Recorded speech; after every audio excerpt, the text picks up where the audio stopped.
Coba bayangin deh, kamu lagi berdiri, mandangin puing-puing sebuah kerajaan besar yang dulunya tuh megah banget.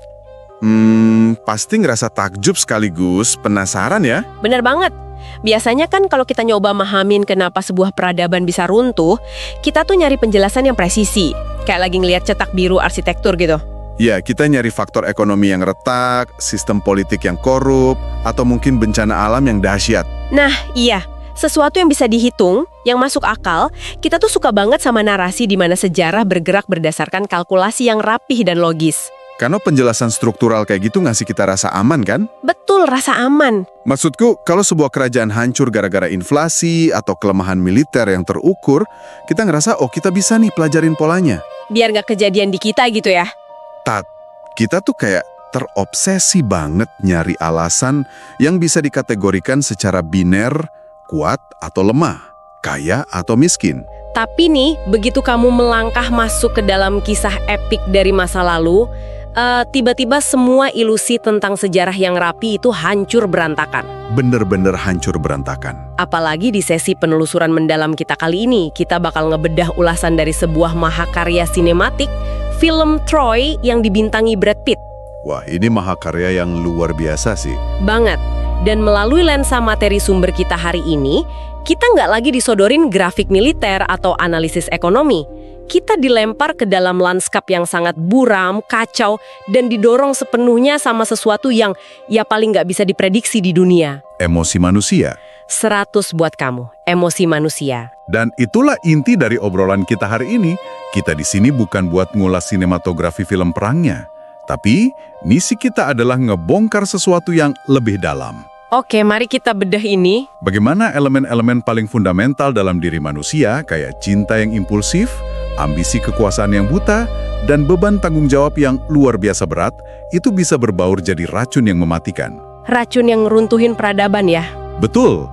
Faktor-faktor psikologis inilah yang sebenarnya jadi katalis sejati dalam meruntuhkan peradaban besar sampai jadi abu, bukan sekedar jumlah pasukan di medan tempur. Oke, mari kita mulai penelusurannya dari awal mula kekacauan ini.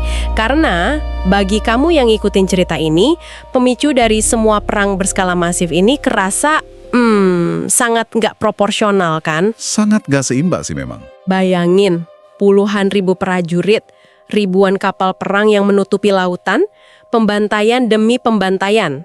Dan semuanya berawal dari satu tindakan yang, kalau kita pikir-pikir, sangat naif dan kekanak-kanakan. Pangeran Paris dari Troy yang jatuh cinta. Iya, Pangeran Paris jatuh cinta dan kabur sama Helen. Dan Helen ini bukan sekedar wanita biasa loh. Sumber kita menekankan banget kalau dia adalah istri dari Raja Sparta, Menelaus. Istri raja, yang dikenal sebagai wanita tercantik di dunia pula. Nah, reputasi Helen sebagai wanita tercantik itu memainkan peran besar banget dalam musik ego para pria di sekitarnya. Dan Pangeran Paris nggak cuma memendam perasaannya aja. Dia ngelakuin sesuatu yang gila. Dalam sebuah tindakan yang sangat impulsif dan jujur aja egois, dia mutusin buat bawa Helen kabur bersamanya kembali ke Troy. Sebuah keputusan satu malam doang. Benar, keputusan semalam yang dibuat sama dua orang yang lagi dimabuk asmara. Dan efek ini akhirnya memicu efek domino paling mematikan dalam sejarah kuno. Wah, coba deh letakkan dirimu di posisi rakyat biasa saat itu. Pasti rasanya absurd banget. Iya kan? Kamu cuma seorang petani atau pandai besi di Yunani. Terus tiba-tiba kamu dipaksa ninggalin keluargamu, disuruh pakai baju zirah, dan berlayar menuju kematianmu. Cuma gara-gara seorang pangeran asing gak bisa ngandelin hormonnya. Tepat. Transisi dari skandal asmara pribadi jadi invasi militer besar-besaran ini kerasa sangat nggak masuk akal. Sampai akhirnya kita melihat siapa yang sebenarnya menarik tali bonekanya di belakang layar. Sang Raja Sparta sendiri ya, Menelaus. Betul, Menelaus jelas merasa dipermalukan. Harga dirinya hancur lebur di depan publik. Dia menuntut darah dong. Akhirnya dia berlari ke saudaranya Agamemnon untuk minta bantuan militer. Agamemnon itu sebenarnya sama sekali nggak peduli pada Helen. Dia bahkan nggak peduli-peduli amat sama sakit hati adiknya. Tunggu, serius? Dia nggak peduli adiknya diselingkuhin? Nggak. Yang sangat menarik di sini adalah Agamemnon ngelihat tangisan adiknya bukan sebagai tragedi keluarga. Dia ngelihat itu sebagai rasionalisasi politik yang udah lama dia cari-cari. Wah, gila ya? Troy itu kan permata yang dari dulu nggak bisa dia sentuh. Sebuah kota dengan posisi strategis, temboknya tak tertembus, yang ngalangin ambisi kekaisarannya. Jadi, skandal perselingkuhan ini ngasih dia narasi yang sempurna. Betul banget. Dia bisa mobilisasi seluruh negara kota Yunani, bukan dengan janji penaklukan yang rakus, tapi dia pakai kedok suci, membela kehormatan dan harga diri bangsa. Jujur, ini bikin aku langsung teringat sama manuver-manuver kotor di dunia korporat modern loh. Oh iya, analogi yang menarik. Coba jelasin. Gini, Agamemnon itu pada dasarnya kayak seorang CEO yang sangat serakah dari sebuah konglomerasi raksasa zaman sekarang. Oke, masuk akal. Bayangin ada perselisihan keluarga kecil, atau misalnya seorang manajer tingkat menengah dari perusahaan saingan nggak sengaja ngehina salah satu staf si CEO ini. Si CEO pasti sebenarnya nggak peduli kan sama staf itu? Nggak peduli sama sekali, tapi dia pakai insiden remeh tersebut sebagai alasan resmi yang dramatis ke publik buat ngeluncurin hostile takeover. Pengambil alihan paksa secara agresif terhadap seluruh aset perusahaan saingan itu. Ya. Menarik banget. Di konferensi pers dia bakal koar-koar pakai kata-kata kayak integritas dan kehormatan perusahaan. Padahal di ruang rapat tertutup dia cuma ngelihat grafik keuntungan dan perluasan monopoli pasar. Analogi itu bekerja dengan sangat sempurna, karena itu menyoroti mekanisme manipulasi masanya. Manipulasi tingkat tinggi ya. Iya, maksudku, di mana caranya kamu bisa meyakinkan puluhan ribu pria biasa buat rela mati di pantai asing? Kamu kan nggak bisa bilang, mari kita berperang karena saya ingin menguasai rute perdagangan emas mereka. Nggak ada yang mau mati buat dompet rajanya. Nah itu. Tapi begitu Agamemnon ngubah narasinya jadi, mereka datang ke rumah kita, memakan makanan kita, dan mencuri istri raja kita. Mereka menginjak-injak nilai moral kita, tiba-tiba invasi yang rakus ini berubah jadi perang suci. Gila sih. Jadi apa makna semua ini bagi ribuan prajurit biasa yang harus mati di medan perang cuma demi ambisi satu raja? Maknanya adalah sejarah itu nunjukin kalau agenda imperialisme hampir selalu dibungkus rapi sama narasi membela kehormatan, mengubah skandal pribadi jadi tragedi geopolitik berskala masif. Oke, setelah kita paham ambisi busuk para raja tua yang tamak ini, kita harus turun dari ruang tahta Agamemnon yang nyaman, langsung ke pasir pantai Troy yang bersimbah darah. Ke para juara yang benar-benar harus numpahin darah di sana. Betul, karena disinilah materi ulasan kita membedah sebuah benturan filosofi yang sangat ekstrim lewat dua tokoh sentral. Pertama, kita punya mesin pembunuh utama pihak Yunani, Achilles. Karakter yang sangat-sangat kompleks. Gimana sumber materi kita ngegambarin dia? Di satu sisi, Achilles ini secara fisik tak tertandingi. Dia itu ibarat kekuatan alam yang bisa membelah barisan musuh sendirian. Sekuat itu ya? Iya, tapi secara psikologis, dia itu rapuh banget dan didorong oleh motif yang sangat terisolasi. Achilles ini secara terbuka ngebenci Agamemnon loh. Dia sadar penuh sama manipulasi sang raja dan gak punya rasa hormat sedikit pun ke dia. Lah terus kenapa dia repot-repot bertarung? Kenapa dia rela berlayar ke Troy kalau dia tahu ini semua cuma kebohongan politiknya Agamemnon?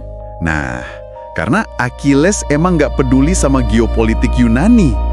Dan dia juga jelas nggak peduli soal Helen. Terus dia peduli apa dong? Motivasi Achilles itu sepenuhnya berpusat pada dirinya sendiri. Dia terobsesi sama konsep keabadian. Dia tahu kalau namanya cuma bakal diingat ribuan tahun kemudian kalau dia ngelakuin hal-hal mustahil di medan perang terbesar pada masanya. Wah, jadi setiap tebasan pedangnya tuh bukan buat rajanya ya? Bukan. Itu adalah pahatan pada monumen kehebatannya sendiri. Dia ini inkarnasi dari ego manusia yang paling absolut. Sangat egois, sangat individualistis. Dan tepat di seberang tembok Troy kita punya Pangeran Hektor. Lawannya yang sepadan. Bener, dia ini antitesis sempurnanya Achilles. Kalau Achilles bertarung demi masa depannya sendiri, di buku sejarah, Hektor justru bertarung demi masa depan orang-orang di belakangnya. Filosofi yang bertolak belakang banget. Banget. Sumber materi kita dengan indah banget nyorotin beban psikologis yang dipikul Hektor. Dia ini kan kakaknya Paris, pria yang memulai semua kekacauan ini. Iya, kakak yang harus memberesin kekacauan adiknya. Hektor tahu kalau adiknya itu bodoh. Dia tahu dari awal kalau perang ini salah. Dan yang lebih tragis lagi, dia diam-diam sadar kalau Troy mungkin gak akan selamat dari gempuran pasukan Yunani yang begitu masif. Tapi, dia tetap memakai zirahnya setiap pagi. Tepat, kenapa? Karena kewajiban. Karena dia adalah pelindung rakyatnya. Hektor ini bertarung murni, tanpa ilusi soal kejayaan pribadi. Bagi Hektor, Perang itu bukan panggung teater buat mamerin kehebatan individu kayak yang dilihat Achilles. Terus menurut Hector, perang itu apa? Perang itu pekerjaan yang kotor, brutal, dan menyedihkan. Yang harus dia lakuin supaya istri, anak, dan rakyatnya bisa tidur nyenyak satu malam lagi. Pengorbanan yang luar biasa. Filosofinya tuh berakar pada tanggung jawab komunal, menekan egonya sendiri demi keberlangsungan kelompok. Dia ini simbol kehormatan yang rela menanggung dosa adiknya, sekaligus nahan ambisi musuhnya di garis depan. Disinilah bagian yang sangat menarik buat aku, dan jujur aja cukup ganggu pikiranku. Ini maksa kita buat ngevaluasi ulang apa yang kita anggap sebagai kepahlawanan. Gimana tuh maksudnya? Coba pikirin deh, kisah Troy ini udah diceritain selama ribuan tahun. Dan siapa yang selalu dapat porsi pujian terbesar? Achilles, kan? Iya, selalu Achilles yang dipuja. Pria yang bertarung murni karena gila popularitas. Pria yang bahkan ngerajuk di tendanya dan ngebiarin teman-temannya dibantai, cuma gara-gara dia selisih paham sama raja. Betul, dia egois banget. Mengapa sejarah dan budaya pop justru memuja sosok yang begitu narsistik ini sebagai pahlawan legendaris yang ideal? Pertanyaan yang bagus. Sementara Hector, sosok yang mewujudkan semua nilai kebaikan yang kita ajarin ke anak-anak kita, kayak tanggung jawab, patriotisme sejati, pengorbanan tanpa pamrih, malah bernasib tragis. Dia seringkali cuma dilihat sebagai batu sandungan dalam kisah kejayaan Achilles. Ironis banget memang. Bukankah kisah ini tuh diam-diam mengkritik obsesi kita sendiri? Obsesi manusia terhadap ketenaran individu di atas kebaikan bersama. Aku setuju. Itu adalah kritik yang tajam terhadap bagaimana sejarah berevolusi. Kemanusiaan itu entah kenapa seringkali terpesona oleh kekuatan absolut dan kilauan kejayaan yang membutakan. Sejarah cenderung mengingat pedang yang paling tajam, bukan perisai yang paling tebal. Analogi yang indah banget. Achilles itu mewakili fantasi terliar manusia tentang kebebasan dari aturan dan kekuasaan tanpa batas. Tapi kamu bener. Ulasan kita ini secara cerdas ngebawa kita ke momen klimaks di mana kedua filosofi ini akhirnya nggak bisa lagi ngehindar satu sama lain. Duel epik antara Achilles dan Hector di luar tembok Troy. Ya, pertarungan itu bukan sekedar koreografi benturan fisik yang brutal. Itu murni benturan dua filosofi hidup. Pencarian kejayaan pribadi versus pengorbanan demi tanggung jawab komunal. Tepat sekali. Ego melawan tanggung jawab. Di momen itu, kamu ngelihat dua alasan fundamental kenapa manusia bertarung. Hector berdiri di sana dengan kesadaran kalau dia kalah, kotanya perlahan bakal mati. Sementara Achilles berdiri di sana didorong oleh kemarahan buta dan hasrat buat ngebuktiin supremasinya. Pertarungan itu kerasa sangat brutal justru karena kontras emosional di baliknya tuh tajam banget. Dan tragedi utamanya bukan cuma pas Hector jatuh dan mati, tapi apa yang terjadi setelahnya. Benar. Kematian Hector nggak cuma ngebawa dampak psikologis yang besar, tapi juga maksa perubahan militer ke depannya. Ini ngebawa kita ke titik balik yang benar-benar emosional dari sumber ulasan kita. Kita kan sering diajarin ya, kalau kemenangan itu pasti ngebawa kepuasan. Harusnya sih gitu. Pahlawan menang, pahlawan lega. Tapi apa yang terjadi pada Achilles setelah pedangnya nembus Hector? Setelah dia nyatat kemenangan yang bakal ngamanin warisan abadinya, dia kosong. Hancur. Nggak merasa menang sama sekali? Sama sekali nggak. Sumber materi kita menyeritain gimana Achilles menyeret tubuh Hector dengan keretanya. Sebuah tindakan penodaan yang lahir dari rasa frustrasi yang mendalam. Kemarahan dan kesedihannya nggak hilang. Dia dapat semua yang dimau sama egonya, tapi dia sadar hal itu nggak nyembuhin luka batinnya sedikit pun. Kehilangan arah banget dia ya? Banget. Di titik ini, Achilles, sang pahlawan terhebat, tereduksi cuma jadi manusia biasa yang paling rapuh dan menyedihkan di seluruh medan perang. Dan kehampaan psikologis Achilles itu merefleksikan kebuntuan perang secara keseluruhan loh. Oh iya, gimana tuh maksudnya? Gini, kematian Hector memang ngehancurin moral pasukan Troy, kan? Mereka kehilangan pelindung utama. Tapi di sisi Yunani, kemenangan Achilles itu nggak lantas meruntuhkan tembok kota. Oh iya benar, perangnya belum selesai. Otot yang terkuat, pedang yang paling tajam, pahlawan yang paling mematikan, semua itu ternyata nggak cukup buat menangin perang. Pasukan Yunani tetap terjebak dalam kebuntuan. Mereka kelelahan, frustrasi, dan sadar kalau konfrontasi fisik murni nggak akan pernah bisa nembus pertahanan Troy. Gila ya, bayangin aja frustrasinya. 10 tahun loh. 10 tahun berkemah di pantai yang sama, Mati satu persatu kena penyakit dan pedang, tapi gerbang kayu raksasa Troy itu tetap tertutup rapat. Dan pas kekuatan mentah dan heroisme gagal total, umat manusia biasanya bakal beralih ke senjata yang jauh lebih tajam. Kelicikan dan tipu daya. Betul. Dan disinilah kita tiba pada momen pergeseran taktik yang paling legendaris dalam sejarah militer. Kuda Troya. Taktik yang epik banget. Pasukan Yunani itu pura-pura mundur. Mereka lenyap dari pantai, ninggalin tenda-tenda mereka terbakar, dan cuma ninggalin sebuah patung kuda kayu raksasa. Sebagai hadiah katanya. Iya, mereka mengklaimnya sebagai persembahan untuk dewa laut demi perjalanan pulang yang aman. Dan bagi rakyat Troya yang udah dikepung selama 1 dekade, ngelihat pantai yang kosong itu ngasih pelepasan emosional yang luar biasa. Logika mereka langsung dibutakan sama rasa lega. Tepat. Dan pas aku baca ulasan soal taktik ini, aku nggak bisa berhenti mikir soal satu analogi brilian. Analogi apa tuh? Menurutku orang Yunani pada dasarnya nyiptain sistem malware atau penipuan phishing scam pertama di dunia. Ribuan tahun sebelum komputer ditemukan. Wah, tunggu dulu. Phishing scam gimana maksudnya? Bukankah peretasan sistem pertahanan modern sama pengepungan kota kuno punya variabel yang beda banget? Variabel fisiknya emang beda. Tapi kerentanan yang dieksploitasi itu sama persis, psikologi manusia. Pikirin kayak gini deh, tembok Troy itu ibarat firewall paling canggih di dunia kuno. Oke, firewall yang tak tertembus. Selama 10 tahun, pasukan Yunani terus nyoba ngeretas firewall ini pakai metode brute force, ngebombardir dengan serangan frontal. Dan gagal total kan? Temboknya terlalu kuat. Benar, gagal total. Jadi apa yang dilakuin seorang peretas cerdas kalau mereka nggak bisa ngedobrak pintu depan? Mereka berhenti memaksa dari luar. Tepat. Sebagai gantinya, mereka ngirim email tipuan yang kelihatan sangat menarik dan nggak berbahaya ke kotak masuk korban. Kuda kayu raksasa itu adalah email phishing dengan subjek, "Selamat, kamu memenangkan perang ini." Wah, memanfaatkan kebanggaan dan kesombongan korban. Orang Troy ngira patung itu trofi kemenangan mereka. Betul sekali. Para peretas UNI ini segelintir prajurit elit yang sembunyi di dalam perut kayu gelap itu. Mereka nggak perlu susah payah ngedobrak gerbang dari luar. Mereka cukup diam. Mereka bikin musuhnya merasa menang. Iya, mereka ngebiarin rakyat Troy sendiri yang ngaitin tali, narik kuda raksasa itu ngelewatin firewall pertahanan mereka yang tak pertembus, dan naruh itu tepat di jantung sistem mereka. Mengizinkan virus masuk dengan tangan mereka sendiri. Bener, rakyat Troy ngadain pesta kemenangan besar-besaran. Tanpa sadar kalau mereka baru aja mengunduh virus paling mematikan yang bakal ngehapus seluruh peradaban mereka malam itu juga. Jika kita hubungkan ini dengan gambaran besarnya, ironi jatuhnya peradaban Troy ini benar-benar jadi pelajaran sejarah yang kelam loh. Ironis banget. Armada laut terbesar di dunia dan puluhan ribu pedang gagal menggores kota itu. Tapi satu jebakan psikologis yang secara cerdas mengeksploitasi kesombongan manusia. Itu ngeruntuhin Troy cuma dalam hitungan jam. Cuma butuh 1 malam. Malam itu Troy terbakar habis. Api nyapu bersih istana, kuil, dan karya peradaban berabad-abad. Cuma karena satu keputusan emosional buat nerima hadiah yang salah.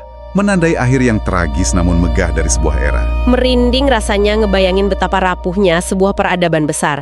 Dan bagi kamu yang menyukai intrik sejarah yang dibalut drama psikologis mendalam, ulasan kita hari ini jelas nempatin Troy sebagai kisah epik yang wajib dipelajari. Sangat direkomendasikan buat penggemar film sekelas Gladiator. Benar banget, tapi lebih dari sekedar hiburan aksi militer, obrolan kita hari ini nyorotin satu konsep yang sangat menakutin tentang efek domino dalam sejarah umat manusia. Sesuatu yang bermula dari hal yang sangat kecil. Iya, keputusan yang impulsif dan remeh kayak tatapan mata antara Pangeran Paris dan Helen, atau keputusan gegabah di tengah malam buat kabur berdua, ternyata punya energi buat meledakkan tatanan dunia. Narasi ini benar-benar maksa kita buat melihat sejarah, nggak lagi cuma sebagai deretan data perang atau strategi jenderal di peta. Terus sejarah itu apa dong? Sejarah itu adalah tumpukan kayu kering yang cuma nunggu percikan api dari sifat dasar manusia. Ia ditenun dari cinta yang egois, pengkhianatan, ambisi, dan kelicikan yang lahir dari keputusasaan. Selama manusia digerakkan oleh egonya, pola kehancuran kayak gini bakal terus berulang. Menyadari hal itu, aku pengen ninggalin kamu dengan satu pemikiran provokatif untuk direnungan. Sesuatu yang terus ngeganjal di pikiranku sejak kita mulai ngebedah materi ini. Apa tuh? Pertanyaan yang menarik pastinya. Kita kan udah ngelihat seberapa besar ambisinya Agamemnon. Gimana dia udah lama ngiler ngelihat kekayaan dan posisi strategis Troy jauh sebelum Helen menghilang dari Sparta. Ya, dia udah punya niat dari awal. Jadi, kalau seandainya Pangeran Paris malam itu punya sedikit aja akal sehat, kalau dia nahan hasratnya dan ngebiarin Helen tetap sama suaminya, apakah Troy bakal selamat? Pertanyaan yang tajam. Ataukah ambisi imperialisme Agamemnon yang besar itu pada akhirnya bakal tetap nemuin alasan lain, mungkin sengketa perbatasan palsu buat ngebakar Troy? Apakah konflik besar dalam sejarah benar-benar didorong oleh hasrat individu di dalamnya? Atau mereka cuma percikan api yang nunggu menyambar kerajaan-kerajaan yang emang udah ditakdirkan untuk berbenturan? Pertanyaan itu benar-benar menggugat inti dari kehendak bebas manusia dalam lintasan waktu. Apakah sejarah dibentuk oleh individu yang buat kesalahan, atau panggung geopolitik emang udah diatur sedemikian rupa, dan orang kayak Paris dan Helen itu cuma kebetulan belaka? Itulah misteri terbesarnya. Kamu nggak akan pernah nemuin garis batas yang rapi buat misahin takdir sejarah sama kekacauan akibat keputusan manusia. Yang tersisa cuma lautan emosi manusia dengan segala kehancurannya. Betul sekali. Nah, terima kasih banyak buat kamu yang udah nyempetin waktu nemenin sesi eksplorasi pikiran kita yang seru ini. Teruslah kritis melihat dunia di sekitarmu, dan sampai jumpa di diskusi kita selanjutnya.